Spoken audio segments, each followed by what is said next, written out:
Hello guys, this is Gunjan and today we will start class 11th Business Studies Unit 1 Evolution and Fundamental of Business। ठीक है guys, इसमें हम आज topic cover करने वाले हैं जो वो हैं business and introduction classification of business activities. ठीक है, फर्स्ट है हमारे पास बिजनेस एंड इंट्रोडक्शन। बिजनेस है क्या, हम इसके सबसे पहले कंसेप्ट को समझेंगे। ठीक है, everybody remains busy in doing some activity और द अदर। आपने देखा है कि डेली लाइफ में लोग किसी ना किसी एक्टिविटी में बिजी हैं। ठीक है, some people are busy in producing things. कुछ लोग किस में बिजी हैं, चीज़ों को प्रोड्यूस करने में। अब चीज़ों को वो प्रोड्यूस कर रहे हैं तो उसमें वो बिजी हैं। ठीक है, उसके बाद some people are busy in buying and selling things. चीज़ों को बेचने में और खरीदने में बिजी हैं। Some people are busy in profession of law. Law के प्रोफेशन में कुछ लोग बिजी हैं।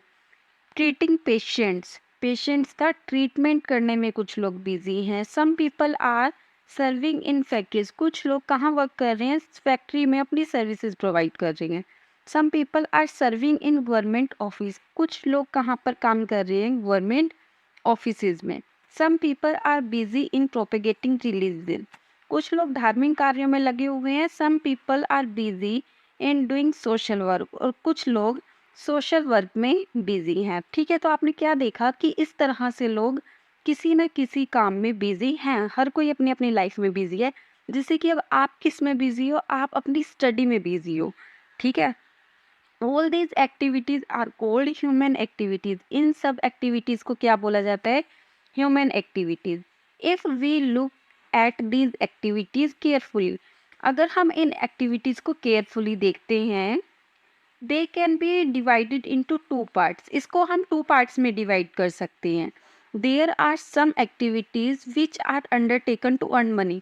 कुछ एक्टिविटीज तो ऐसी होती है जिसमें हम मनी को अर्न करते हैं। And there are some other activities which are undertaken not for earning money.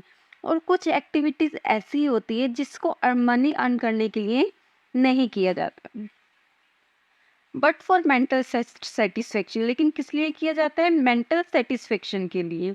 The first type of activities are called economic activity. तो उसमें जो फर्स्ट टाइप है एक्टिविटी का, उसको क्या बोला जाता है, economic activity. While the second type of activities are called non economic activities. और जो सेकेंड टाइप है एक्टिविटी का, उसको क्या बोला जा रहा है, नॉन इकोनॉमिक एक्टिविटीज। ठीक है, तो अब हम नेक्स्ट स्लाइड पे मूव करते हैं। Human activities. अभी हमने पढ़ा ना कि आजकल हम आजकल क्या, हमेशा ही लोग किसी ना किसी काम में बिजी रहते हैं। ठीक है, तो वो सारी ह्यूमन एक्टिविटी है ना, ह्यूमंस के द्वारा की जा रही है। ह्यूमन एक्टिविटीज़ भी अब टू टाइप्स की होती है। फर्स्ट है इकोनॉमिक एक्टिविटी और सेकंड है non economic activity. Economic activity में क्या आ रहा है आपके पास, बिजनेस, प्रोफेशन, एम्प्लॉयमेंट। जिसमें बिजनेस में भी क्या क्या आ गया, buying and selling, industry, insurance, transport, warehousing, advertisement. Profession में law, medical, chartered accountancy. Employment में मैनेजर, सुपरवाइजर, वर्कर। इसी तरह नॉन इकोनॉमिक एक्टिविटीज़ में रिलीजन, प्रीचिंग, सोशल वर्क, जिसमें हम मनी को अर्न करने पर फोकस नहीं करते हैं। तो ये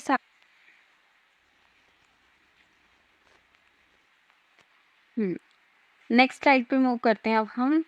इकोनॉमिक एक्टिविटीज़, अभी हमने पीछे क्या पढ़ा, इकोनॉमिक एक्टिविटीज़ कौन सी है, जिसमें बिजनेस, प्रोफेशन और एम्प्लॉयमेंट है। तो जब ये सारी चीज़ें मिल जाती है, बिजनेस, प्रोफेशन और एम्प्लॉयमेंट मिलकर क्या बनते हैं, इकोनॉमिक एक्टिविटीज़।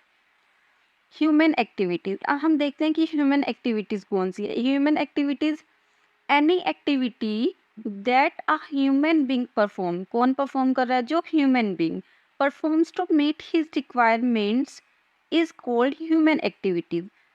रिक्वायरमेंट्स को पूरा करने के लिए जो ह्यूमन एक्टिविटी की जाती है, ह्यूमन परफॉर्म करता है, उसको क्या बोला जाता है, human activities. Human needs can be related to earn money.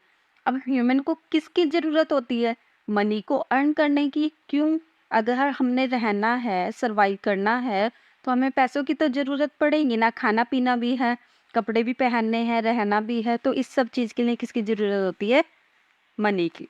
As well as getting mental satisfaction, और साथ ही साथ मेंटल सैटिस्फैक्शन के लिए। On this very basis they can be divided into the following 2 categories. इसको 2 कैटेगरीज में divide किया गया है, जो कि हमने अभी पीछे पढ़ा था, economic activities and non economic. अब हम इसको थोड़ा सा डिटेल में पढ़ लेते हैं। Economic activities, those activities whose objective to earn money, वह एक्टिविटीज जिसका ऑब्जेक्टिव क्या है? मनी को अर्न करना, are called economic activities. They include buying and selling of goods, इसमें किसको इंक्लूड किया जाता है? चीज़ों को खरीदना और बेचना। डूइंग लीगल प्रैक्टिस और वर्किंग इन सम फैक्ट्रीज। ठीक है, economic activities are all following, हमने पढ़ी थी अभी। इकोनॉमिक एक्टिविटीज कौन कौन सी है? बिजनेस, एम्प्लॉयमेंट, प्रोफेशन, तो ये सारी इकोनॉमिक एक्टिविटीज हैं। तो first of all business, business refers to that economic activity which is conducted on regular basis to earn profit. Business वो है जो रेगुलर बेसिस पे किया जाता है, और क्यों किया जाता है? मनी को अर्न करने के लिए, जिससे ज़्यादा से ज़्यादा प्रॉफिट कमाए जा सके। थ्रू द प्रोडक्शन, और किसके थ्रू किया जाता है ये? प्रोडक्शन, प्रोडक्ट्स बनाकर, एंड सेल ऑफ गुड्स, और गुड्स को सेल, बेचकर और सर्विसेज प्रोवाइड करवाकर। For example a cloth shop, a transport company etcetera. जैसे क्लॉथ शॉप है तो वहाँ पर क्या हो रहा है सारा दिन? सेलिंग, परचेजिंग, ठीक है, लोग खरीद रहे हैं, शॉपकीपर बेच रहा है। Transport company, in the cloth shop things are bought and sold and the transport company does the same in respect of service. Cloth shop क्या कर रही है? बेच रही है चीज़ों को, खरीद रहे हैं लोग, ठीक है। इसी तरह ट्रांसपोर्ट कंपनी क्या कर रही है? अपनी सर्विसेज प्रोवाइड कर रही है। A transport company does not sell any goods but offers services. जो ट्रांसपोर्ट कंपनी है वो की गुड्स नहीं सेल कर रही है, बट क्या दे रही है? अपनी सर्विसेज प्रोवाइड कर रही है। फॉर ट्रांसपोर्टिंग गुड्स, गुड्स को एक जगह से दूसरी जगह पहुंचाने के लिए वो हमें ट्रांसपोर्ट की सर्विसेज प्रोवाइड कर रही है, from one place to another and charge carriage. तो ये है हमारी इकोनॉमिक एक्टिविटीज। नेक्स्ट है profession. Profession refers to that economic activity which is conducted by a person, जब किसी पर्सन के द्वारा कंडक्ट की जाती है, हैविंग सम स्पेशल नॉलेज, और किसी चीज़ की उसको स्पेशल नॉलेज है, स्पेशल स्किल्स है, उसके द्वारा, उस पर्सन के द्वारा कोई एक्टिविटी परफॉर्म की जा रही है, and which is used impartially to serve the difficult section of society. This include legal practice, medical, जैसे कि लॉ, ठीक है, उसके लिए एक स्पेशल डिग्री की नीड होती है, ठीक है, स्पेशल नॉलेज, ठीक है। ऐसे ही तो नहीं हर कोई भी जाके कोर्ट में खड़ा हो गया और केस लड़ना शुरू करके दिया, नो। तो उसके लिए आपको स्पेशल किसकी ज़रूरत होती है? स्किल्स की, नॉलेज की। इसी तरह डॉक्टर्स को किसकी ज़रूरत है? स्पेशल डिग्री की। जब तक वो डॉक्टरी ना करें, एमबीबीएस नहीं करेंगे, तो वो कैसे एक पेशेंट को देख लेंगे? हम लोग देख सकते हैं कि किसी पेशेंट को क्या हुआ है? नहीं, ठीक है। तो ये इसी तरह चार्टर्ड अकाउंटेंट, अब हम तो नहीं जाकर किसी कंपनी में उसके अकाउंट चेक करने लग जाएंगे, ठीक है। तो ये सारी चीज़ें chartered accountant, law, medical services, ये सारी किस में आ जाती है? प्रोफेशन में। Employment, employment is a kind of contract. अब जो एम्प्लॉयमेंट है वो एक कॉन्ट्रैक्ट का टाइप है, under which one works for other in lieu of remuneration, for example working in factory.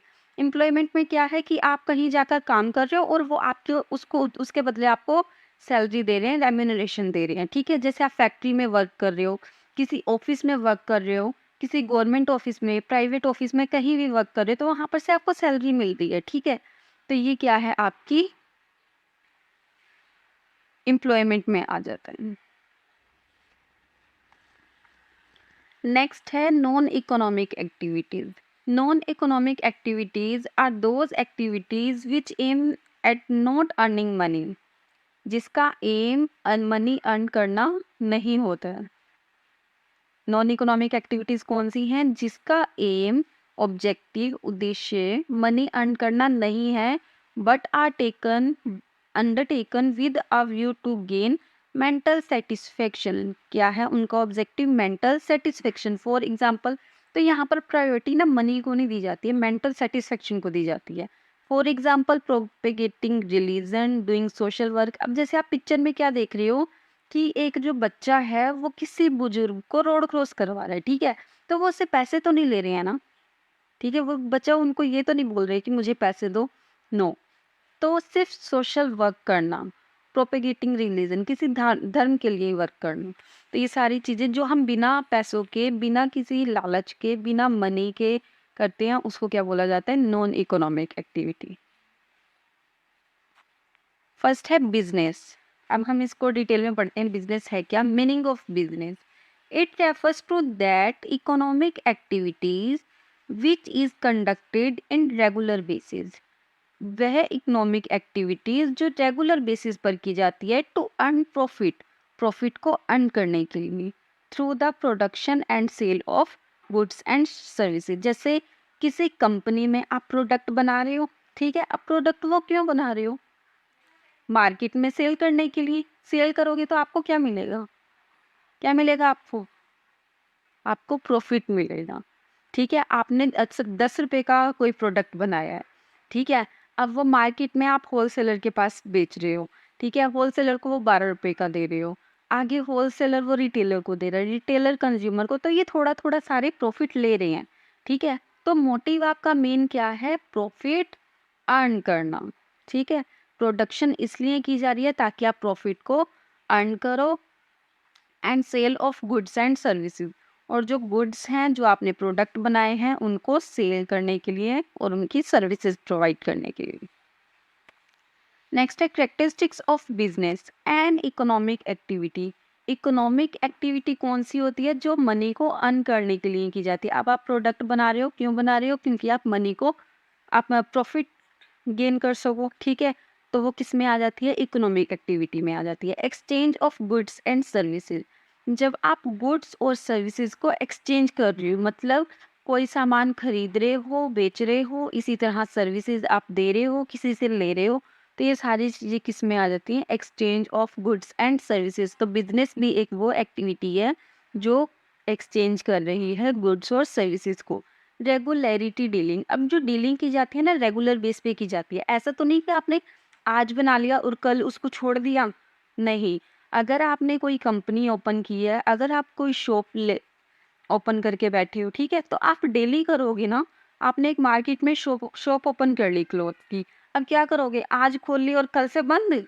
नहीं, तो ये आपके बिजनेस में नहीं आएगा, ठीक है। अब आपने प्रोडक्शन स्टार्ट की है, मशीनरी वगैरह वहाँ पर लगा दिया, क्या कर रहे हो? 2-4 दिन प्रोडक्ट बनाए और उसके बाद छोड़ दिए, तो ये आपका बिजनेस नहीं है। रेगुलरिटी डीलिंग होती है, डेली बनाई जाती हैं चीज़ें, डेली सेल परचेज किया जाता है, डेली आपको गुड्स और सर्विसेज को एक्सचेंज किया जाता है, ठीक है। नेक्स्ट है प्रॉफिट मोटिव। आपने क्या करना है? प्रॉफिट ही के लिए ही कर रहे हो, आप कोई भी काम कर रहे हो, नहीं तो आपको क्या, घर में बैठ जाओ आराम से, ठीक है, लेकिन नहीं, आप किस लिए करते हैं? ताकि आपको ज़्यादा से ज़्यादा प्रॉफिट मिले, प्रॉफिट अर्न करो ज़्यादा से ज़्यादा, और अपने बिजनेस को भी आगे बढ़ाओ और अपनी स्टैंडर्ड ऑफ लिविंग को भी इम्प्रूव करो। एलिमेंट ऑफ रिस्क, अब देखो बिजनेस है, पैसा लगाना पड़ेगा, इन्वेस्टमेंट करनी पड़ेगी, तो रिस्क तो है, हर एक स्टेप पे रिस्क है। आज आपने 1 लाख रुपया लगा दिया है और ये सोच के लगाया है कि प्रॉफिट कमाएंगे, कल के दिन आपको लॉस हो जाए, तो ये क्या है? आपके लिए रिस्क ही तो है। तो जो हमारा बिजनेस होता है उसमें हमें हर स्टेप पर रिस्क लेना ही पड़ता है, इसलिए क्या बोला गया है? Element of risk. नेक्स्ट है क्रिएशन ऑफ यूटिलिटी। अब चीज़ों को यूटिलाइज करना, आपने ये नहीं कि सामान ले लिया आपने और एक प्रोडक्ट बनाने के लिए कम चीज़ की ज़रूरत है और आपने ज़्यादा निकाल ली, आधे का बना लिया और आधा वेस्ट कर दिया, नहीं, तो इससे लॉस किसको होगा? आपकी कंपनी को होगा, आपके बिजनेस को होगा। नेक्स्ट है कंज्यूमर सेटिस्फेक्शन, ये सबसे मेन पॉइंट है, कंज्यूमर सेटिस्फेक्शन। आप किसके लिए वर्क कर रहे हो? कंज्यूमर के लिए वर्क कर रहे हो, और जब तक कंज्यूमर नहीं सेटिस्फाइड रहेगा तो आपके बिजनेस का कोई फायदा नहीं है। आप कोई प्रोडक्ट बनाओगे, कैसे बनाओगे? पहले मार्केट का टेस्ट जानोगे कि कस्टमर क्या चाहते हैं, उनको क्या पसंद है, क्या लेना चाह रहे हैं वो, ठीक है।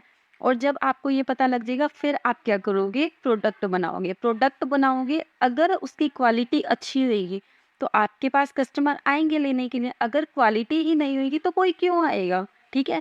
तो सबसे बड़ी चीज़ है कंज्यूमर की सेटिस्फेक्शन। जब तक वो सेटिस्फेक्शन है नहीं है, सेटिस्फाइड नहीं है, जब तक उनको सेटिस्फेक्शन नहीं मिली, तब तक आपके बिजनेस का कोई फ़ायदा नहीं है, ठीक है। इसलिए उनकी सेटिस्फेक्शन को ध्यान में रख के ही प्रोडक्ट्स बनाए जाने चाहिए। नेक्स्ट है प्रोफेशन। अब प्रोफेशन क्या है? It refers to that economic activity which is conducted by a person having some special knowledge and skills. ये वो इकोनॉमिक एक्टिविटी है जिसको पर्सन के द्वारा कंडक्ट किया जाता है। और पर्सन कौन सा? वो पर्सन जिसके पास स्पेशल नॉलेज है और स्पेशल स्किल्स है। Which is use impartially to serve various sections of the society, ठीक है। और बिना किसी भेदभाव के सभी सेक्शन के लिए, सोसाइटी के जितने सेक्शन है, चाहे वो अमीर है चाहे वो गरीब है, तो हर किसी के लिए वो सेम वर्क करेंगे। ये नहीं कि अमीरों के लिए कोई अच्छा वर्क करेंगे और गरीबों के लिए कोई खराब। तो नो, इम्पार्शियली उन्होंने अपनी सर्विसेज प्रोवाइड करनी है और उनकी स्किल्स और नॉलेज। जैसे एग्जांपल दिया था, जैसे लॉ, ठीक है, एडवोकेट हैं, आप केस के लिए जाओगे, चाहे उसके पास कोई गरीब चला जाए चाहे अमीर चला जाए, ठीक है, तो उन्होंने केस सबका ही लड़ना है। इसी तरह डॉक्टर, डॉक्टर के पास कोई अच्छी फैमिली से बिलोंग करता हुआ पर्सन चला जाए या कोई पुअर फैमिली से बिलोंग करता हुआ चला जाए, तो डॉक्टर ने तो मेडिसिन देनी है, तो वो सबको सेम देंगे। ये नहीं देखेंगे वो कि ये अच्छी फैमिली है तो इनको ज़्यादा अच्छी मेडिसिन दो और ये पुअर फैमिली है तो इनको कम बेकार मेडिसिन दो, तो ऐसा कुछ नहीं होता है। तो अपनी नॉलेज और स्किल के अकॉर्डिंग वो पर्सन वो इकोनॉमिक एक्टिविटी करेगा जिससे सोसाइटी के हर सेक्शन को वो सेवा प्रोवाइड करे, ठीक है, सर्विसेज प्रोवाइड कर सके। Characteristics of profession. अब इसके करेक्टरिस्टिक्स देखो। Body of specialised knowledge and techniques. आपको पहले ही बताया गया है कि जो बॉडी, जो हमारा प्रोफेशन है उसमें आपके पास स्पेशल नॉलेज होनी चाहिए, टेक्निक्स होनी चाहिए। एग्जाम्पल आपको पता है, law, chartered accountant, doctor. Formalised method of acquiring training and experience. इनको एक ट्रेनिंग दी जाती है, एक्सपीरियंस दी जाती है, जिस पे ये अपने मेथड्स को करके देखते हैं, ठीक है, और उसके बाद ये हम तक पहुंचते हैं। तो इनको एक स्पेशल नॉलेज और टेक्निक्स के साथ साथ ट्रेनिंग और एक्सपीरियंस भी दिया जाता है। Establishment of representative professional association. Professional association से इनको डिग्री प्राप्त होती है, ठीक है। जैसे लॉ के लिए आप किसी कॉलेज में ऐसे ही नहीं चले जाओगे कि हमें लॉ करनी है, तो हर कॉलेज में नहीं मिलेगा, आपको एक स्पेसिफिक प्रोफेशनल डिग्री दी जाएगी, ठीक है। नेक्स्ट है code of conduct. Code of conduct मतलब कि कुछ रूल्स होते हैं, कुछ रेगुलेशंस होती हैं जिनको आपको इन लोगों को फॉलो करना होता है, ठीक है। उनको करके ये अपनी स्किल्स लेते हैं, अपनी नॉलेज हम तक पहुंचाती हैं, ठीक है। नेक्स्ट है priority of service over economic consideration. Main point कि ये इकोनॉमिक कंसिडरेशन को साइड में रख के सर्विसेज को प्रायोरिटी देते हैं, ठीक है। वो सबसे पहले ये सोचते हैं कि जो सोसाइटी है उनका वर्क हो, पैसा बाद में लेते हैं, ऐसा नहीं कहा जा रहा है कि नहीं लेते, लेकिन इनकी प्रायोरिटी क्या होती है, सर्विस। तो प्रोफेशन की मेन चीज़ यही है कि इकोनॉमिक एक्टिविटी पर वो बाद में ध्यान देंगे। इकोनॉमिक एक्टिविटी है, आपको ये नहीं बोला जा रहा है कि उनसे पैसा नहीं लिया जा रहा है, पैसा लिया जा रहा है, लेकिन उनका जो फर्स्ट मोटिव होता है जिसको प्रायोरिटी देते हैं वो क्या है, सर्विस। सर्विस को ऊपर रखते हैं, उसके बाद इकोनॉमिक। नेक्स्ट है एम्प्लॉयमेंट। मीनिंग क्या है इसका? It refers to that economic activities. इसमें वो इकोनॉमिक एक्टिविटीज आती हैं under which people work for others and receive remuneration. जो किसी दूसरे के लिए काम कर रहे हैं और उस काम को करने के लिए रेम्यूनरेशन ले रहे हैं, ठीक है।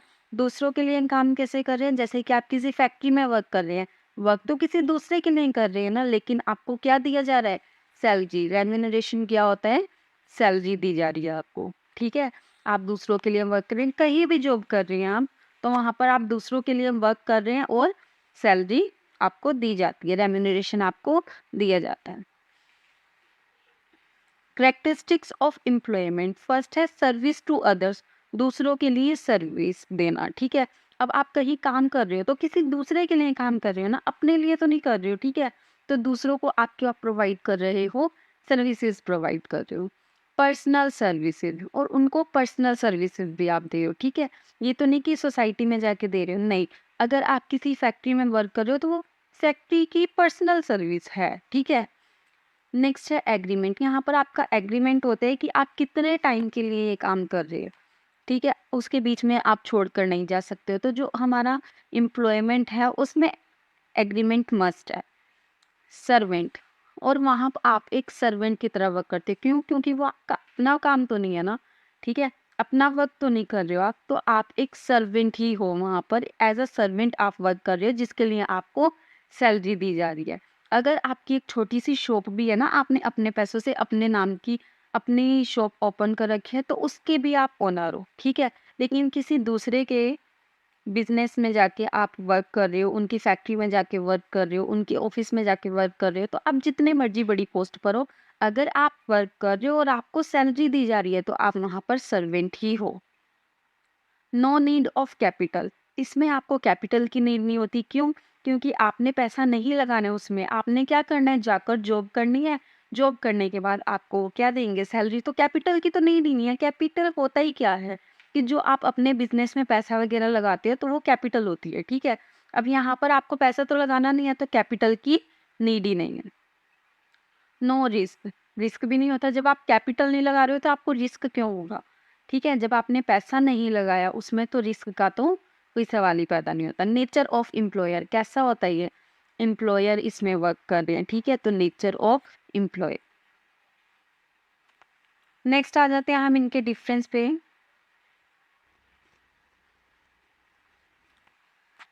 फर्स्ट है आपके पास इनके डिफरेंस, अभी हमने क्या पढ़ा है, business, profession, employment.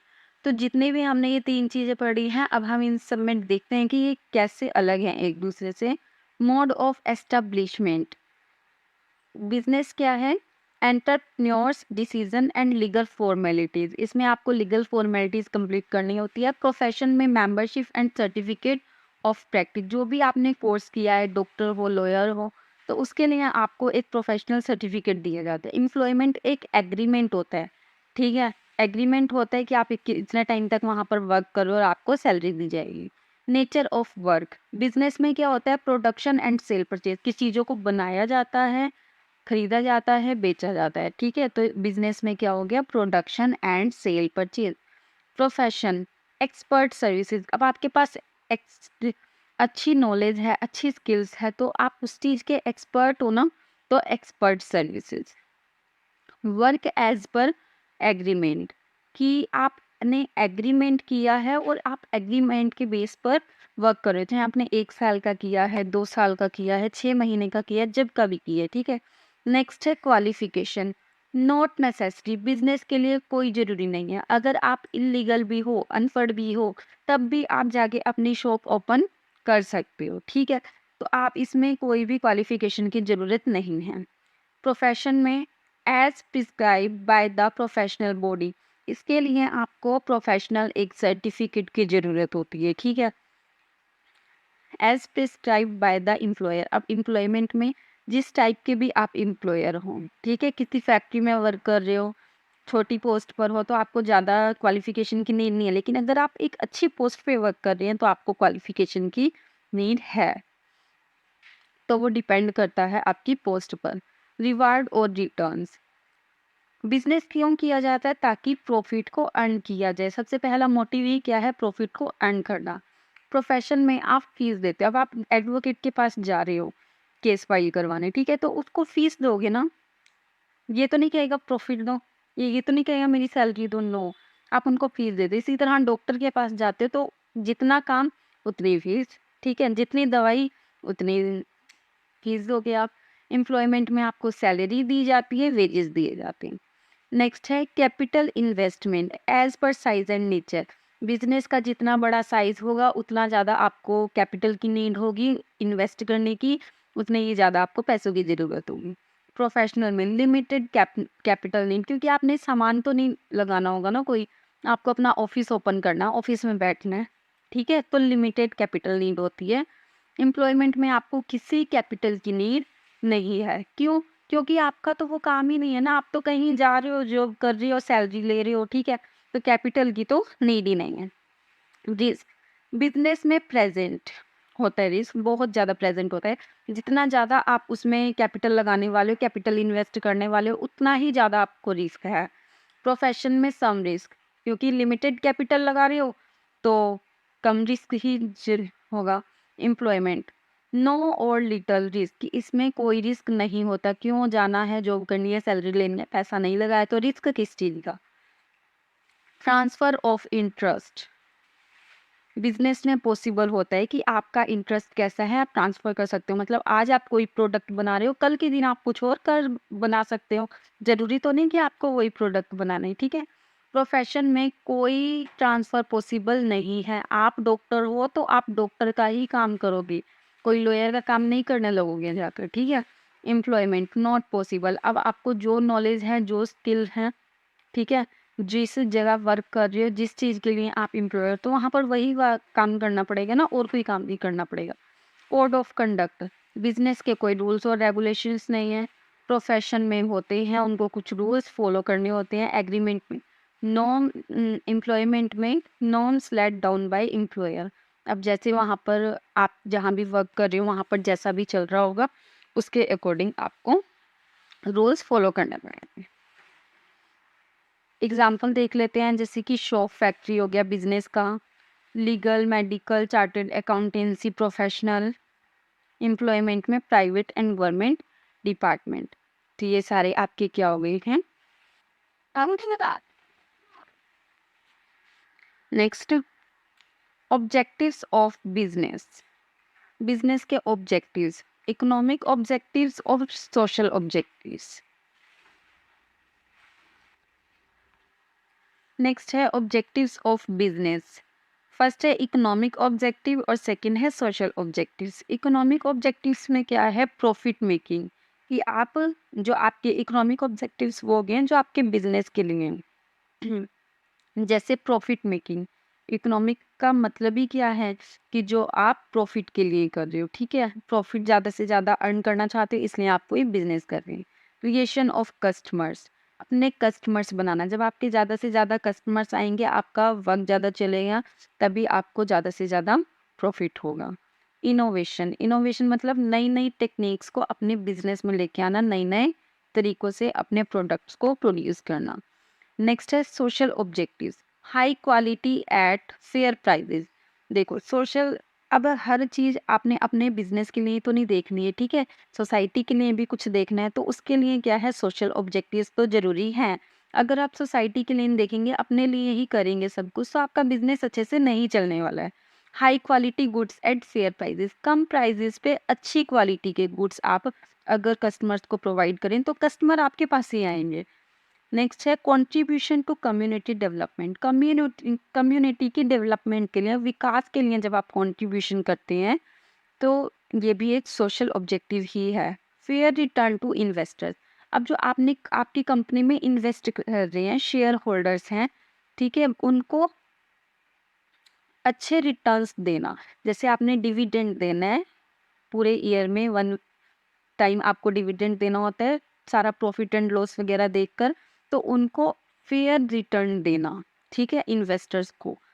Providing employment, ज़्यादा से ज़्यादा एम्प्लॉयमेंट प्रोवाइड करना। एम्प्लॉयमेंट हम किसको देंगे, जो हमारी सोसाइटी में लोग हैं, अच्छे लोग हैं, पढ़े लिखे लोग हैं, जिस हिसाब का बिजनेस है उसके अकॉर्डिंग आप उनको एम्प्लॉयमेंट दे सकते हैं, रोजगार दे सकते हैं। तो इससे क्या होगा, आपकी सोसाइटी के लिए की जो स्टैंडर्ड ऑफ लिविंग होगी वो बढ़ेगी। ये एक सोशल ऑब्जेक्टिव ही है, ठीक है।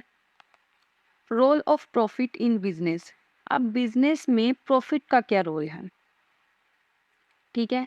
फर्स्ट है फॉर लॉन्ग सर्वाइव, ज़्यादा लंबे टाइम तक सर्वाइव करने के लिए आपको प्रॉफिट की नीड होगी। देखो आपने बिजनेस स्टार्ट किया, प्रोडक्ट बनाने स्टार्ट किए, ठीक है, अब आपको अगर प्रॉफिट होंगे तभी तो आप आगे से आगे ज़्यादा पैसा लगा पाओगे या ज़्यादा लंबे टाइम तक सर्वाइव करोगे। मान लो आज आपने बिजनेस स्टार्ट किया है, 2 महीने बाद आपको उतना लॉस हो गया है जितना आपने लगाया भी नहीं था। 1 लाख लगाया था, अब आपको पैसा अपने पास से लगाना पड़ रहा है, कैपिटल अपने पास से लगानी पड़ेगी, आपको कोई प्रॉफिट ही नहीं हो रहा है, तो आप उस बिजनेस को चलाकर करोगे क्या? ठीक है? इसलिए प्रॉफिट की सबसे ज़्यादा नीड होती है लंबे टाइम तक सर्वाइव करने के लिए। अगर आपके बिजनेस को ज़्यादा से ज़्यादा प्रॉफिट हो रहे हैं, तो आप अच्छे से अपनी सोसाइटी में सर्वाइव कर सकते हो। और रैपिड ग्रोथ, ग्रोथ के लिए, एक अच्छी ग्रोथ के लिए भी आपको किसकी नीड है? प्रॉफिट की नीड है। क्यों है आपको प्रॉफिट की नीड? देखिए, आपने बिजनेस स्टार्ट किया, प्रोडक्ट बनाने स्टार्ट किए, आपको प्रॉफिट हुआ। जब आपको ज़्यादा प्रॉफिट होगा तो आप अपने बिजनेस का स्केल बढ़ा सकती हैं, अपने बिजनेस का क्षेत्र बढ़ा सकते हैं, अपने बिजनेस की ग्रोथ कर सकती हैं। आज आप एक प्रोडक्ट बना रहे हो, ठीक है? तो आपको प्रॉफिट हो रहा है। कल आप ये सोचोगे ना कि मैं एक और प्रोडक्ट बनाना स्टार्ट करता हूँ तो और अच्छे से प्रॉफिट होगा। तो जब आपको ज़्यादा प्रॉफिट होगा तो आप ज़्यादा ग्रोथ कर पाओगे। तो एक रैपिड ग्रोथ के लिए भी किसकी नीड है? प्रॉफिट की। फॉर इंक्रीजिंग एफिशिएंसी, एफिशिएंसी को बढ़ाने के लिए भी किसकी ज़रूरत है? प्रॉफिट की। जब आपके पास प्रॉफिट होंगे ना तो आप अपनी एफिशिएंसी को अच्छे से बढ़ा सकते हो। आपने एक छोटा बिजनेस स्टार्ट किया, प्रॉफिट हो रहा है, अब आप उसकी एफिशिएंसी को भी बढ़ाओगे। For building prestige and recognition, अपने बिल्डिंग प्रेस्टीज को बढ़ाने के लिए भी आपको किसकी ज़रूरत होती है? प्रॉफिट की। फॉर अर्निंग मोर प्रॉफिट, अब ज़्यादा से ज़्यादा प्रॉफिट अर्न करने के लिए भी किसकी ज़रूरत है आपको? प्रॉफिट की ही ज़रूरत है। प्रॉफिट अर्न करने और प्रॉफिट की ज़रूरत, ठीक है? ये कैसे हो सकता है? देखो, आप प्रोडक्ट बनाने स्टार्ट कर रहे हो, अब आपने उसको मार्केट में सेल करना स्टार्ट किया है तो आपको प्रॉफिट होना शुरू हो गया, ठीक है? जब प्रॉफिट शुरू हो जाएगा तो आप और ज़्यादा अच्छे प्रोडक्ट बनाओगे, उनसे और प्रॉफिट होगा। तो हो गया ना, प्रॉफिट से आपको प्रॉफिट हो रहे हैं, कम प्रॉफिट से ज़्यादा प्रॉफिट, ठीक है? एक प्रोडक्ट बनाया तो उससे आपको प्रॉफिट हुआ तो आप और बिजनेस अपना इम्प्रूव करोगे और प्रोडक्ट बनाने शुरू करोगे, ज़्यादा प्रोडक्ट बनाने शुरू करोगे, ज़्यादा प्रोडक्ट बनाने शुरू करोगे, ज़्यादा प्रॉफिट होना शुरू हो जाएगा। फॉर अर्निंग मोर प्रॉफिट, तो ये भी इसका एक प्रॉफिट का रोल है हमारे बिजनेस में कि ज़्यादा प्रॉफिट अर्न करने के लिए हमें प्रॉफिट की ज़रूरत है। तो ये थे हमारे role of profit in business. Next है classification of business activities. Business activities को 2 पार्ट में डिवाइड किया गया है, industry and commerce. Industry and commerce, industry में जब इंडस्ट्री और कॉमर्स दोनों मिल जाते हैं तो हमारे पास क्या बनता है? बिजनेस। जैसे कि अभी हमारा पीछे एम्प्लॉयमेंट, बिजनेस और प्रोफेशन मिलकर क्या बनाया था? बिजनेस बनाया था ना। देखिए, मैं आपको दिखाती हूँ।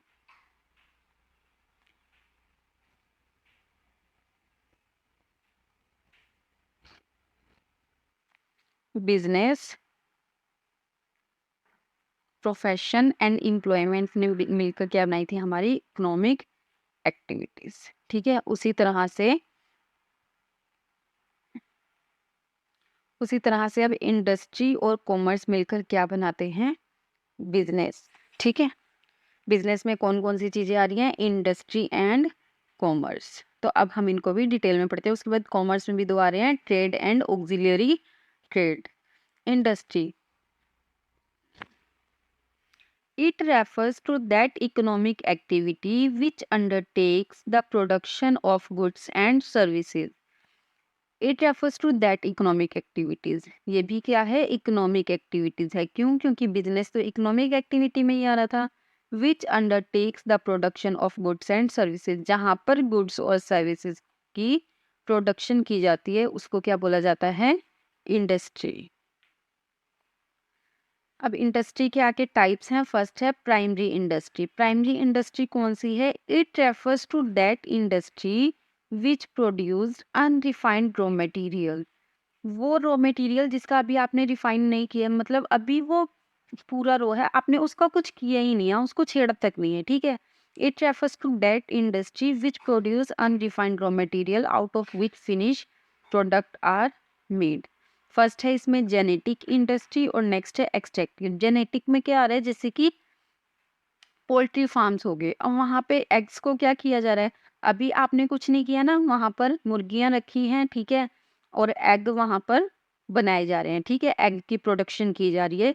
इसी तरह एक्सट्रैक्टिव इंडस्ट्री जैसे कि पानी से और नीचे मतलब ज़मीन में से, पानी में से जो भी चीज़ें निकलती हैं, उनको निकालना ये आ जाता है हमारा एक्सट्रैक्टिव इंडस्ट्री में, ठीक है? और जेनेटिक इंडस्ट्री में हमारे पोल्ट्री फार्म्स वगैरह आ जाते हैं। तो ये दोनों चीज़ें हमारी किस में आ रही है? प्राइमरी इंडस्ट्री में। प्राइमरी इंडस्ट्री में क्यों आ रही है? क्यों?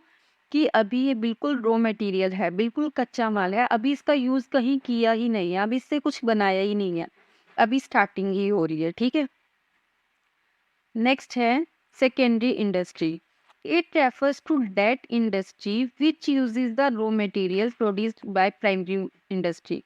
जो रॉ मटेरियल प्राइमरी इंडस्ट्री ने यूज किया था, ठीक है? प्राइमरी इंडस्ट्री ने जिस रॉ मटेरियल को यूज किया था and changes them into finished item, तो उसको कौन यूज कर रहा है? अब सेकेंडरी इंडस्ट्री यूज कर रही है और उसको फिनिश्ड आइटम्स में कन्वर्ट कर रही है, ठीक है? चेंज कर रही है। तो इंडस्ट्री इस सेकेंडरी इंडस्ट्री क्या हो गई? रॉ मटेरियल प्रोड्यूस करना जिसमें प्राइमरी इंडस्ट्री ने यूज़ किया था, ठीक है? उससे जो उन्होंने यूज़ किया था, उससे उन्होंने जो भी बनाया उसको हम आगे प्रोड्यूस करके उसको फिनिश्ड आइटम में कन्वर्ट कर देंगे। अब इसके भी आगे टाइप्स हैं। फर्स्ट है manufacturing industry. The manufacturing industry can further divided into 4 parts. जो मैन्युफैक्चरिंग इंडस्ट्री है वो भी आगे 4 पार्ट्स में डिवाइड की गई है। फर्स्ट है एनालिटिकल इंडस्ट्री। अंडर दिस में मैनी थिंग्स आर मैन्युफैक्चर। इसमें बहुत सारी चीज़ों को मैन्युफैक्चर्ड किया जाता है। मैन्युफैक्चर्ड मतलब निर्माण किया जाता है, बनाया जाता है। Out of one things, for example petrol, diesel, gasoline etcetera are produced out of crude oil, ठीक है? ये जो पेट्रोल, डीजल, गैसोलीन है, ये प्रोड्यूस किए जाते हैं क्रूड ऑयल में से। तो ये हमारी एनालिटिक इंडस्ट्री है। ये आप पिक्चर में भी देख सकते हैं कि कितनी बड़ी बड़ी मशीनरी लगाई हुई है इसकी प्रोडक्शन करने के लिए, इसका प्रोसेस करने के लिए। नेक्स्ट है इसी में मैन्युफैक्चरिंग में की सेकंड है processing industry. Processing industry means that industry where in useful things are manufacturing. Processing industry वो है जिसमें यूजफुल थिंग्स को मैन्युफैक्चर्ड किया जाता है by making the raw material. किससे किया जाता है? रॉ मटेरियल से pass through different production process. जैसे कि फॉर एग्जांपल दिया आपको शुगर फ्रॉम शुगर केन। अब गन्ना लग रहा है खेतों में, ठीक है? वहां से गन्ने को कहाँ भेजा जा रहा है? शुगर मिल में भेजा जा रहा है। उससे क्या बनाई जा रही है? शुगर बनाई जा रही है, चीनी बनाई जा रही है, ठीक है? तो यहाँ पर इस सब की प्रोसेसिंग चल रही है, तो इसको क्या बोला गया? Processing industry. देखो इसमें पिक्चर में भी आपको ये क्या दिखाई दे रहा है? शुगर केन दिखाई दे रहा है। यहाँ पर इसकी प्रोसेसिंग चल रही है और उसके बाद ये क्या बन जाएगी? चीनी बन जाएगी, शुगर में कन्वर्ट कर दिया जाएगा उसको। नेक्स्ट है synthetic industry. Under this industry many raw materials are mixed. इस इंडस्ट्री में क्या किया जाता है? बहुत सारे रॉ मटेरियल को मिक्स कर दिया जाता है to produce a more useful product. Useful products को बनाने के लिए for example cement is manufactured by mixing limestone. कि जो सीमेंट है वो लाइमस्टोन्स को मिक्स करके बनाया जा रहा है, जिप्सम कोल वगैरह एक्सेट्रा, ठीक है? लाइमस्टोन, जिप्सम कोल, जब हम इन सबको मिक्स कर देते हैं तो हमारे पास क्या बनता है? सीमेंट बनता है। तो सिंथेटिक इंडस्ट्री क्या है? जहाँ पर बहुत सारे रॉ मटेरियल को इकट्ठा करके मिक्स करके एक यूजफुल प्रोडक्ट बना दिया जाता है, उसको क्या बोला जाता है? Synthetic industry. एग्जाम्पल दिया आपको सीमेंट। तो ये सिंथेटिक इंडस्ट्री की पिक्चर दिया आपको। नेक्स्ट है असेंबलिंग इंडस्ट्री।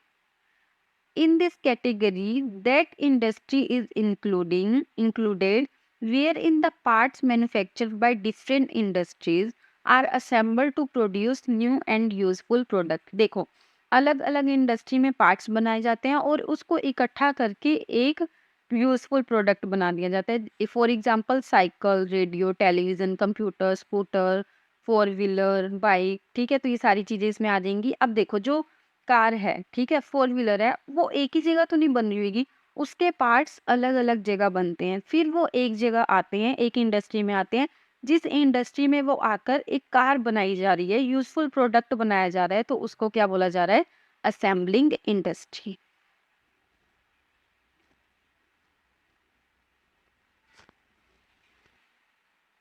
नेक्स्ट है टेरिटरी इंडस्ट्री, या फिर आप इसको सर्विस इंडस्ट्री भी बोल सकते हैं।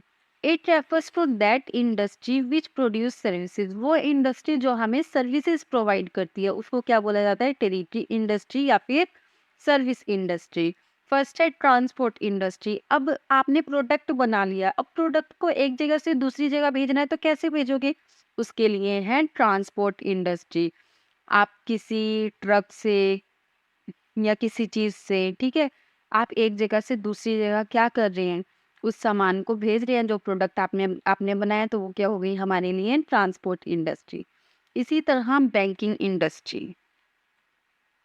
बैंकिंग इंडस्ट्री में अब आपको कैपिटल की नीड है, आपके पास कम कैपिटल है, आपने प्रोडक्शन स्टार्ट करनी है, आपने बिजनेस ओपन करना है, तो आप क्या करोगे? बैंक से लोन ले लोगे, तो ये बैंकिंग इंडस्ट्री। इंश्योरेंस इंडस्ट्री, आपने प्रोडक्ट बना दिया, अब वो प्रोडक्ट रास्ते में जाते जहां आपने पहुंचाना है, ठीक है, या वो शिप से जा रहा है या वो किसी भी चीज से जा रहा है, ठीक है, और जाते जाते उसमें आग लग जाए, शिप पानी में डूब जाए, ठीक है, तो क्या होगा? आपका तो सारा सामान खराब हो गया, ठीक है, तो उस रिस्क को कम करने के लिए इंश्योरेंस करवाया जाता है, तो वो कहाँ किया जाता है? इंश्योरेंस इंडस्ट्री में। एडवर्टाइजमेंट, आपने प्रोडक्ट बना दिया, लोगों को कैसे पता लगेगा कि आपने प्रोडक्ट बनाया है? ठीक है, नहीं पता लगेगा ना हमारे कस्टमर्स को, तो उसके लिए आपने क्या करवानी होती है? एडवर्टाइजमेंट। उसे क्या बोला जाएगा? Advertisement industry. Warehousing industry, warehousing जहाँ पर आपने अपने प्रोडक्ट्स को स्टोर करके रखा गया। अब शुगर केन तो एक बार लग रहा है, ठीक है, अब वो पूरे साल तो लग नहीं सकता है, ठीक है, तो शुगर केन से शुगर भी बनाई जा रही है। उसके बाद शुगर बनाने के बाद आप क्या उसको सबको एक ही बार को यूज कर लोगे? एक ही बार खा लोगे? नहीं, उसको क्या करेंगे? सेफ रखने के लिए उसको वेयर हाउस की जरूरत होती है, स्टोर करके रखा जाता है, तो उसको क्या बोला जाता है? Warehousing industry. नेक्स्ट है commerce. It refers to sum total of all those activities which are engaged in the removal of hindrance of person, place, time, risk, finance and information in the exchange of commodities। देखो commerce क्या है? Commerce में वो सब चीज आ जाती है, जैसे आपने प्रोडक्शन के प्लेस से लेके जब हमने कस्टमर तक पहुंचा दिया, जब कस्टमर ने यूज कर लिया, उसके बीच में जितनी भी एक्टिविटीज होती हैं वो सारी किस में आ जाएंगी? कॉमर्स में। तो वही बोला है, it refers to a sum total of all those activities, कि वो सारी activities which are engaged in the removal of hindrance, जो हिंड्रेंस को खत्म कर देती है, रिमूव कर देती है, मतलब परेशानियों को खत्म कर देती है, of person, place, time, risk, finance and information, इन सब चीज़ों की हिंड्रेंस को जो रिमूव कर देती है in the exchange of commodities. उस ये सारी चीज़ें किस में आ जाती है फिर? ये सब चीज़ें आ जाती हैं कॉमर्स में। अब इसको समझते हैं हम। प्लेस ऑफ प्रोडक्शन, ये है हमारा प्रोडक्शन का प्लेस जहाँ पर चीज़ों को बनाया जा रहा है। Purchase and sale and subsidiary activities बन गए हैं, अब ये आगे जाएगा, परचेज करेंगे, होलसेल खरीदेंगे, रिटेलर लेंगे, उसके बाद ये कस्टमर तक पहुंचेगा, फिर ये कंजम्पशन के लिए पहुंच चुका है, अब कंजम्पशन इसकी कर दी गई है, ठीक है, तो प्लेस ऑफ प्रोडक्शन से लेके कंजम्पशन के लिए जब ये पहुंच रहा है, तो इसके बीच में जितनी भी एक्टिविटीज आ रही है वो सारी हमारी किस में आ रही है? कॉमर्स में आ जाती है। नेक्स्ट है कंपोनेंट्स ऑफ कॉमर्स। कॉमर्स भी अब टू टाइप्स का है, फर्स्ट है ट्रेड और नेक्स्ट है ऑक्सिलियरी ट्रेड। ट्रेड क्या है? It refers to purchase and sale of goods, जहाँ पर चीज़ों को परचेज किया जाता है और गुड्स को सेल किया जाता है। गुड्स ही होते हैं ना हमारी, गुड्स, प्रोडक्ट, सर्विसेज, उनको परचेज और सेल किया जाता है और उनका मोटिव क्या होता है? प्रॉफिट अर्न करना, तो उसको क्या बोला जाता है? ट्रेड। ठीक है, it refers to purchase and sale of goods और services with profit motive, it is called trade, तो उसको क्या बोला जाएगा? ट्रेड बोला जाएगा। ट्रेड, अब ट्रेड भी टू टाइप्स का होता है, home trade and foreign trade. Home trade में local level trade, state level trade, national level trade, ठीक है। और फॉरेन ट्रेड में इंपोर्ट, एक्सपोर्ट एंड एंटरपोर्ट। देखो लोकल लेवल ट्रेड कैसे हो गया, जैसे हम अपने यमुनानगर में, मैं यमुनानगर में हूँ, ठीक है, तो हम यहाँ पर ट्रेड कर रहे हैं, ठीक है, जिस जगह हम रह रहे हैं उसी एक सिटी में ट्रेड किया जा रहा है, ठीक है, तो ये होगा local level trade. State level जैसे कि हरियाणा, पंजाब, महाराष्ट्र, किसी एक स्टेट के अंदर ही ट्रेड हो रहा है, वहां से बाहर नहीं जा रहा है, ठीक है, तो वो स्टेट लेवल ट्रेड हो गया। इसी तरह नेशनल लेवल ट्रेड जैसे कि हरियाणा में भी वो बन रहा है, पंजाब में भी है, महाराष्ट्र में भी है, गुजरात में भी है, उत्तर प्रदेश में भी है, जो अलग अलग स्टेट्स में हो रहा है, जो इंडिया के बहुत सारे स्टेट्स में हो रहा है, उसको बोला जाएगा नेशनल लेवल ट्रेड, ठीक है। अब जो भी प्रोडक्ट बन रहे हैं, जैसे एक सिटी में प्रोडक्ट बन रहा है और वहीं पर ही उसका यूज किया जा रहा है, वहीं बन रहा है, वहीं प्रोडक्शन हो रही है और वहीं उसके कस्टमर हैं, वहीं से खरीद के वहीं पर कंज्यूम कर रहे हैं उसको, तो वो लोकल लेवल हो गया। स्टेट लेवल में जो एक स्टेट, किसी भी एक स्टेट में वो प्रोडक्शन हो रही है और वहीं पर उसका यूज किया जा रहा है, तो वो स्टेट लेवल हो गया। नेशनल लेवल जो एक स्टेट में हो रहा है, दूसरे स्टेट में भी हो रहा है, तीसरे स्टेट में भी, इंडिया के बहुत सारे स्टेट में हो रहा है और पूरा इंडिया उसको यूज कर रहा है, तो ये क्या हो गया, नेशनल लेवल। अब जो प्रोडक्शन हो रही है उसके लिए wholesale trade and retail trade होता है। होलसेल ट्रेड जैसे प्रोडक्शन हो रही है, प्रोडक्शन जहाँ हो रही है वहां से होलसेलर ने खरीदा, 8 रुपए का एक पेन बना है, ठीक है, होलसेलर ने उसको 10 रुपए का खरीदा, तो 2 रुपए जो प्रॉफिट रहा वो किसका रहा, उन प्रोडक्शन कंपनी का रहा, ठीक है। तो होलसेलर ने वो कितने का खरीदा, 10 रुपए का, आगे वो किसको सेल करने वाला है, इसको रिटेलर को उसने 12 रुपए का सेल किया, ठीक है। अब जो वो 2 रुपए प्रॉफिट रहा वो किसका रहा, होलसेलर का रहा, क्योंकि होलसेलर ने 10 का खरीदा था और रिटेलर को आगे 12 रुपए का बेच दिया, तो ये 2 रुपए प्रॉफिट होलसेलर का। उसके बाद रिटेलर आगे किसको बेच रहा है, जिसने उसको यूज करना है, कस्टमर को बेच रहा है। कस्टमर को जब उसने सेल किया तो वो 12 रुपए का खरीद के 13 रुपए का कर रहा है, होलसेलर से उन्होंने कितने का खरीदा था, 12 रुपए का, आगे वो सेल कस्टमर को कितने का कर रहे हैं, 15 रुपए का, तो ये 3 रुपए किसका प्रॉफिट रहा, रिटेलर का, ठीक है। तो बीच में जितने भी मिडलमैन आते हैं ना, तो ये सारे अपने अपने प्रॉफिट लेते ही रहते हैं। नेक्स्ट है फॉरेन ट्रेड। फॉरेन ट्रेड में 3 टाइप्स के होते हैं। फर्स्ट है इंपोर्ट, जब किसी दूसरी कंट्री से हमारी कंट्री में कोई सामान आ रहा होता है, कोई प्रोडक्ट आ रहा होता है, ठीक है, तो वो आता है हमारा इंपोर्ट में, ठीक है। एक्सपोर्ट, जब हम अपने कंट्री का बनाया हुआ प्रोडक्ट किसी दूसरी कंट्री में सेल कर रहे हैं, किसी दूसरी कंट्री को दे रहे हैं, तो वो हो जाता है एक्सपोर्ट, ठीक है। और अब एंटरपोर्ट, इंपोर्ट क्या था, जब हमने किसी दूसरी कंट्री से परचेज किया। एक्सपोर्ट क्या है, जब हमने अपने प्रोडक्ट को किसी दूसरी कंपनी को सेल कर दिया। एंटरपोर्ट का क्या है कि हमने दूसरी कंट्री से परचेज किया, ठीक है, हमने खरीद लिया किसी दूसरी कंट्री से, अब वो हमने आगे किसी तीसरी कंट्री को बेच दिया, ठीक है। हमने किससे खरीदा, अमेरिका से खरीदा, ठीक है, अमेरिका से हमने वो प्रोडक्ट परचेज कर लिया इंडिया में।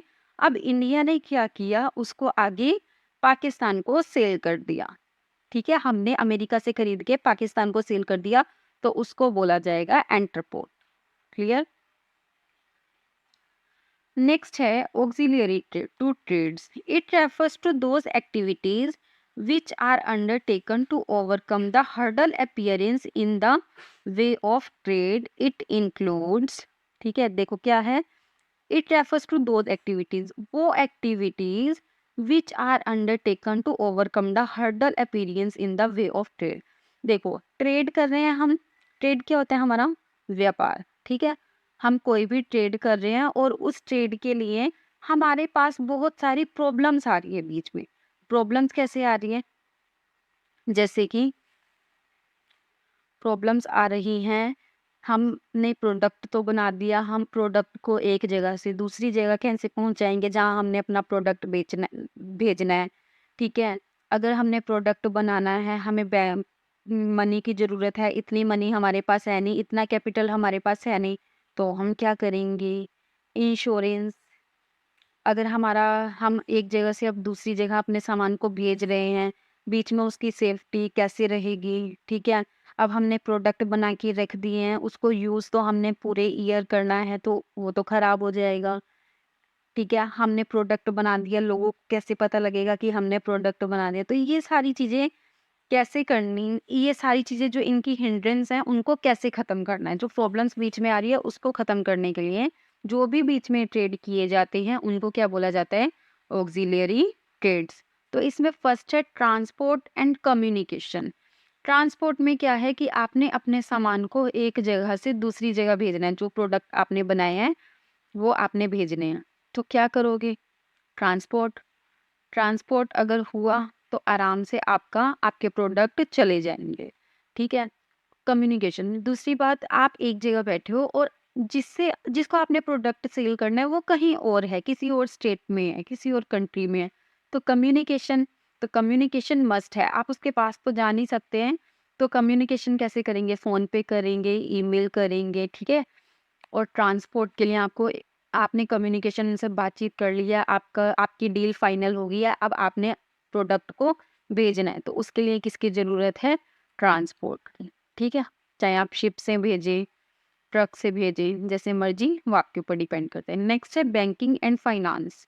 देखो, आपने प्रोडक्ट बनाना है, आपके पास पैसे नहीं है, आपने बिज़नेस स्टार्ट करना है, कुछ है, कुछ नहीं है, ठीक है? अब हर किसी के पास इतनी मनी भी नहीं होती, जब भी आप कोई काम करते हैं, कुछ करते हैं, तो आपको लेने ही पड़ते हैं पैसे, ठीक है? तो यहाँ पर आप क्या करेंगे? बैंक से लोन ले लेंगे, ठीक है?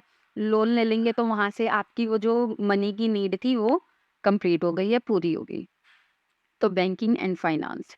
इंश्योरेंस, अब आपने अपने प्रोडक्ट को एक जगह से दूसरी जगह भेजना है, ठीक है? दूसरे स्टेट में भेजना है। तो उसके लिए बीच में सेफ्टी कैसे रहेगी? आपको क्या पता कि बीच में प्रोडक्ट का क्या हो रहा है, बारिश आ गई, बाढ़ आ गई, ठीक है? भूकंप आ गया या फिर आग लग गई या फिर शिप से जा रहा था, शिप डूब गई। तो इस सब के लिए आपको क्या करवाना पड़ता है? इंश्योरेंस। और इसके लिए इंश्योरेंस कंपनी होती है हमारी, ठीक है? जितने का आपका प्रोडक्ट होते हैं, उतने के वो इंश्योरेंस आप करवा सकते हैं, या आपकी जैसे भी ठीक लगे तो आप उसका क्या करवा सकते हो? इंश्योरेंस करवा सकते हो। इंश्योरेंस से क्या होता है कि बीच में कुछ भी हो गया, आग लग गया, चोरी हो गया, शिप डूब गई पानी में, ठीक है? तो जो आपकी प्रोडक्शन की कॉस्ट होती है, जितने प्रोडक्ट आपके जा रहे होते हैं, जितनी उसकी कॉस्ट होती है, तो वो इंश्योरेंस कंपनी आपको दे देती है। इंश्योरेंस से आपका रिस्क कम हो जाता है। नेक्स्ट है वेयर हाउसिंग।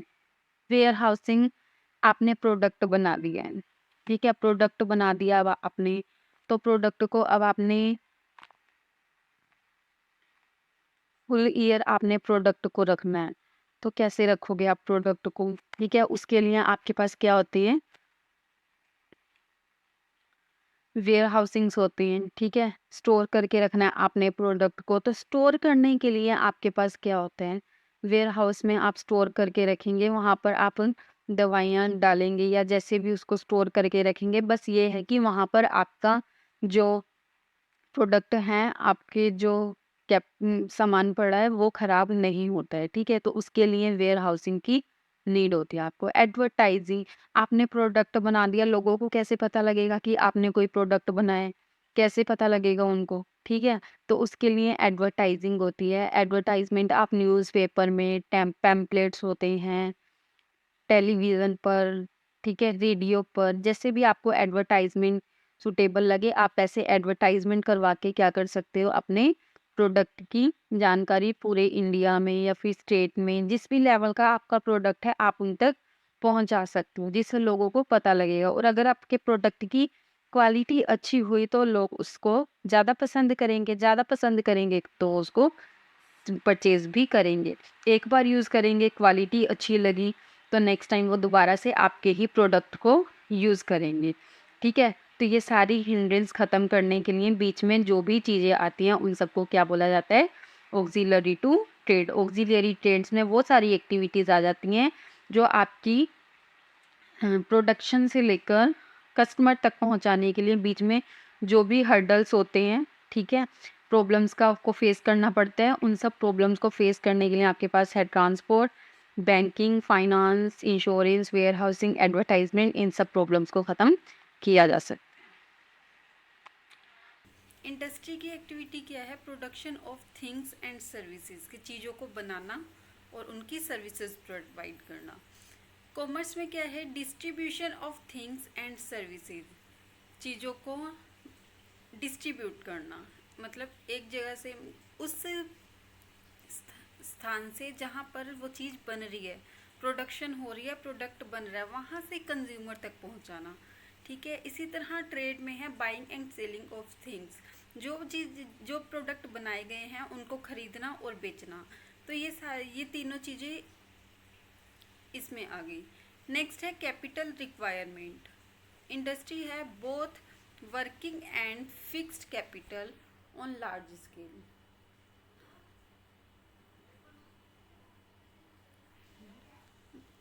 कैपिटल रिक्वायरमेंट में क्या है? एक मिनट।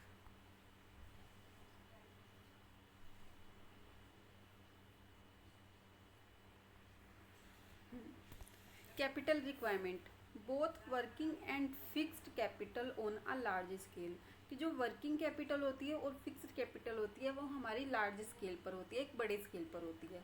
कॉमर्स में क्या है? मोर वर्किंग कैपिटल, ज़्यादा वर्किंग कैपिटल की नीड होती है एंड फिक्स्ड कैपिटल की कम नीड होती है। ट्रेड में लेस वर्किंग कैपिटल की नीड कम होती है और depending on the basis of business, कि आपका बिजनेस किस टाइप का है। जितना बड़ा आपका बिजनेस होगा उतनी ज़्यादा वर्किंग कैपिटल की ज़रूरत होगी। नेक्स्ट है स्कोप मतलब क्षेत्र। Industry it includes primary, secondary and service industry. इसमें ये तीनों ही आ जाती हैं, primary, secondary and service industry. Commerce में it includes trade and auxiliary to trade. Commerce में ट्रेड भी आ जाता है और ऑक्सिलरी टू ट्रेड भी आ जाता है। नेक्स्ट है it include home and foreign trade. Trade में हमारे पास हमने 2 टाइप्स के पढ़े थे ना, home trade and foreign trade. Home में आपने क्या पढ़ा था? Local level trade, state level trade and national. Next है हमारे पास creation of utility. It creates formal utility. जो हमारा इंडस्ट्री है वो एक फॉर्मल यूटिलिटी को क्रिएट करते हैं। नेक्स्ट है commerce it creates place and time utility. ये हमारी प्लेस और टाइम यूटिलिटी को क्रिएट करता है and also possession utility through trade, because trade is a part of commerce. ठीक है। और ये किसके थ्रू करता है? हाँ, ट्रेड के थ्रू। क्यों? क्योंकि ट्रेड जो है वो क्या है? कॉमर्स का ही एक पार्ट है। ट्रेड में क्या है? It creates possession utility through the medium of sale and purchase. ये यूटिलिटी कैसे क्रिएट करता है? सेल और परचेज करके। नेक्स्ट है हमारे पास रिस्क एलिमेंट। रिस्क एलिमेंट में फॉर इंडस्ट्री का क्या है? It involves the maximum risk. Industry में हमें सबसे ज़्यादा रिस्क लेने की ज़रूरत होती है। क्यों? जितनी ज़्यादा बड़ी इंडस्ट्री होगी, क्योंकि इंडस्ट्री वो है जहाँ पर आप प्रोडक्शन कर रहे हो, प्रोडक्शन कर रहे हैं तो ऑब्वियसली वो बड़ी ही होगी। जितनी आप प्रोडक्शन करोगे उतना ज़्यादा आपको रिस्क लेना पड़ेगा, उतनी ज़्यादा उसमें कैपिटल लगानी पड़ेगी, और जितनी ज़्यादा कैपिटल लगाओगे उतना ज़्यादा आपका रिस्क होगा। कॉमर्स में there is less risk as compare to industry. Commerce आपकी एक छोटी सी शॉप भी हो सकती है, इतनी बड़ी इंडस्ट्री नहीं होगी। ठीक है। तो आपका इंडस्ट्री से कम रिस्क होगा यहाँ पे। There is less risk as compare to industry. Industry से कम रिस्क होगा आपका। Trade there is least risk involve. यहाँ पर कम से कम रिस्क होगा। क्यों? क्योंकि यहाँ पर आपने सिर्फ सेल और परचेज करनी है, तो इसलिए सबसे कम रिस्क आपका यहाँ पर होगा। नेक्स्ट है म्यूचुअल डिपेंडेंस। इंडस्ट्री में commerce and trade both depend on industry. जो कॉमर्स और ट्रेड है वो दोनों ही किसके ऊपर डिपेंड करेंगे? इंडस्ट्री के ऊपर। क्यों? इंडस्ट्री वो जगह है जहाँ पर आपकी प्रोडक्शन हो रही है, बड़ी बड़ी मशीनरी लगा के उन चीज़ों को बनाया जा रहा है। कॉमर्स में क्या होता है कि कॉमर्स आपका प्रोडक्शन से लेके कंज्यूमर तक पहुँचाने वाला सारा प्रोसेस जिसके बीच में आ जाता है वो कॉमर्स है। ट्रेड क्या है? सेल और परचेज। तो कॉमर्स ही किस में आ जाएंगे? इंडस्ट्री में। जो कॉमर्स और ट्रेड है वो दोनों ही किसके ऊपर डिपेंड है? इंडस्ट्री के ऊपर। नेक्स्ट है commerce. Commerce is not possible without trade. अगर ट्रेड नहीं होगा तो कॉमर्स कैसे पॉसिबल होगा? देखिए, जब हम चीज़ों का सेल और परचेज नहीं करेंगे तो कॉमर्स पॉसिबल ही नहीं है। क्यों? जब आप चीज़ खरीदोगे, आगे आप सेल करोगे, ये ट्रेड है, ट्रेड करोगे तभी तो कंज्यूमर तक पहुंचेगी। और वो चीज़ जिसकी प्रोडक्शन की गई है जब तक कंज्यूमर तक नहीं पहुंचेगी तो उसका कोई फ़ायदा ही नहीं है, तो वो कॉमर्स नहीं होगा। नेक्स्ट है in the absence of trade. अगर एब्सेंस, ट्रेड की एब्सेंस हुई, there is no justification for commerce and industry. यहाँ पर हम कॉमर्स और इंडस्ट्री को जस्टिफाई कर ही नहीं सकते, हम उनकी बात कर ही नहीं सकते अगर ट्रेड नहीं है। तो ट्रेड के ऊपर ही कॉमर्स और इंडस्ट्री दोनों चीज़ें डिपेंड करती हैं। तो यहाँ पर हमारी ये 2 यूनिट कंप्लीट, एक यूनिट के 2 टॉपिक कंप्लीट हो चुके हैं। Next topic business and introduction ये भी कंप्लीट हो चुका है। क्लासिफिकेशन ऑफ बिजनेस एक्टिविटीज़ ये भी कंप्लीट हो गया। अब आपके पास आपका रह गया है history of commerce in India and business risk nature and causes.